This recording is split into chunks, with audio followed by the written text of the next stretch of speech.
Good afternoon, Mr. Emmanuel Nnadi.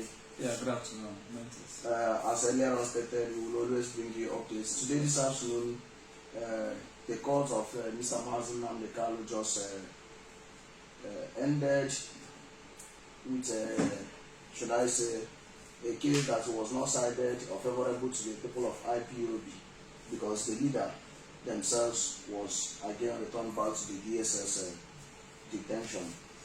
So, and during that case, the judge, Benita Yanko, said before Kalu would be released of those bells. So what do you have to say about this? Well, there's not this English they are speaking about in courtroom.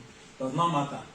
In a case like this, you don't need to grant such person bail in that way. A lot of people have suggested to Igbo leaders that they should use a political solution. What is political solution here?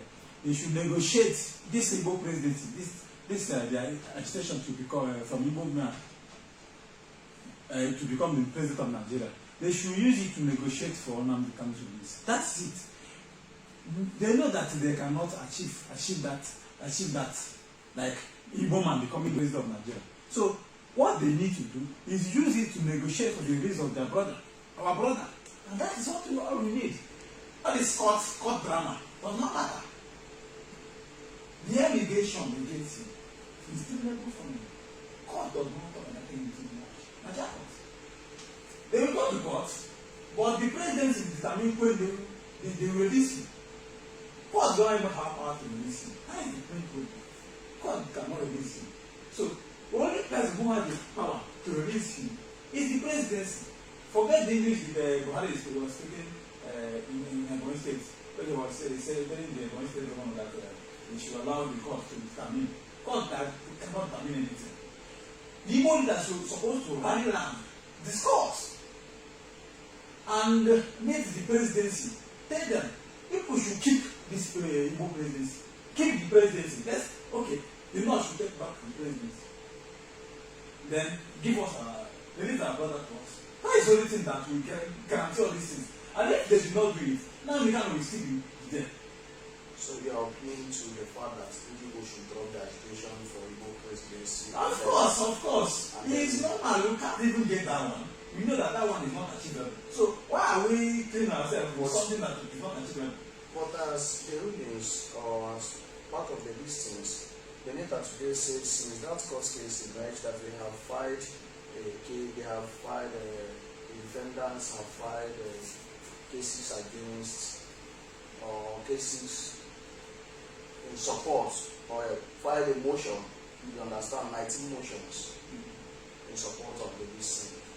What you will not show she said that if Kanu must be released, you understand that it must have to be on a bilateral agreement that he will obey to the bail conditions since he did not obey the first one.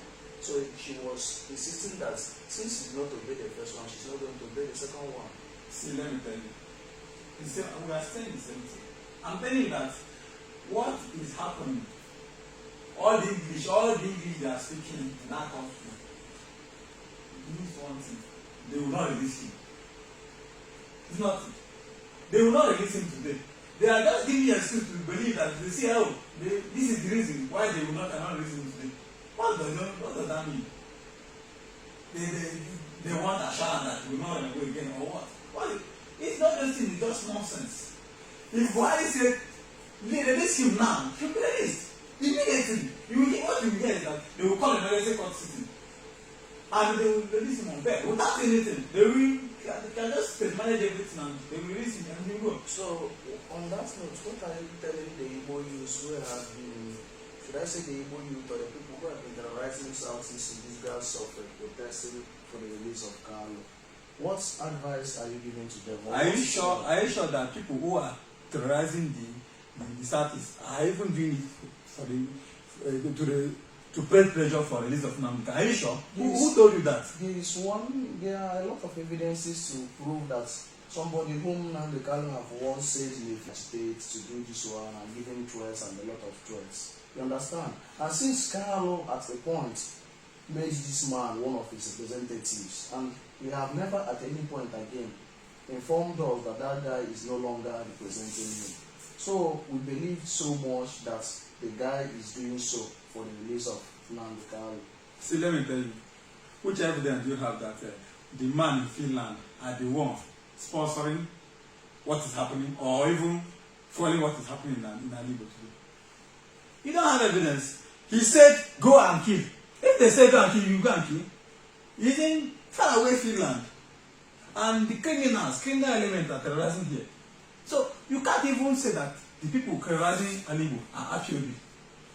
No, because no evidence. And you know, when you said the man in Finland, and Nnamdi Kanu once said that he's, you know, you are trying to link things up. But I'm just trying to let you know that there are no evil connections. No connection. Holding Nnamdi Kanu down, there are no connection in all these things that is happening. Yes, because someone in faraway Finland will inspire or terrorize people in Ndigbo, and the leaders in Ndigbo will just keep quiet. Think about it. So are you now telling me that it's the leaders in Ndigbo that are amplifying? No smoke without fire. I want to get you clear. No smoke without fire.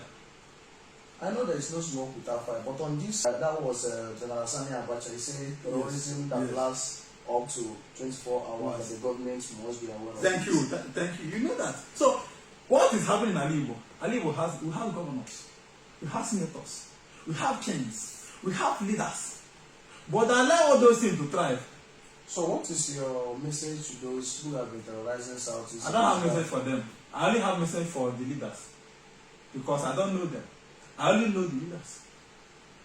What concerns me is my people living me, and not people that are terrorizing me. I don't have a message to people whom I don't know. I have a message to someone who are there, who has the mandate to protect me. If you can't protect me, resign. Let another person take over. My message to the leaders is one thing, just simple. If you can't protect Ndigbo, all of you should resign. And let us elect, or let us have people who have the capacity to protect Ndigbo. That is simple. So, thank you very much. So, what is your message to our brothers who are coming out for Igbo president for Igbo extraction from 2023? They should forget about that. They should go to the north and tell them that they don't want to become the president. All they want, our brother to be released. That's it. Oh, releasing Nnamdi Kanu, yes, the change of Igbo presidency. That is what we want. Thank you very much. Thank you.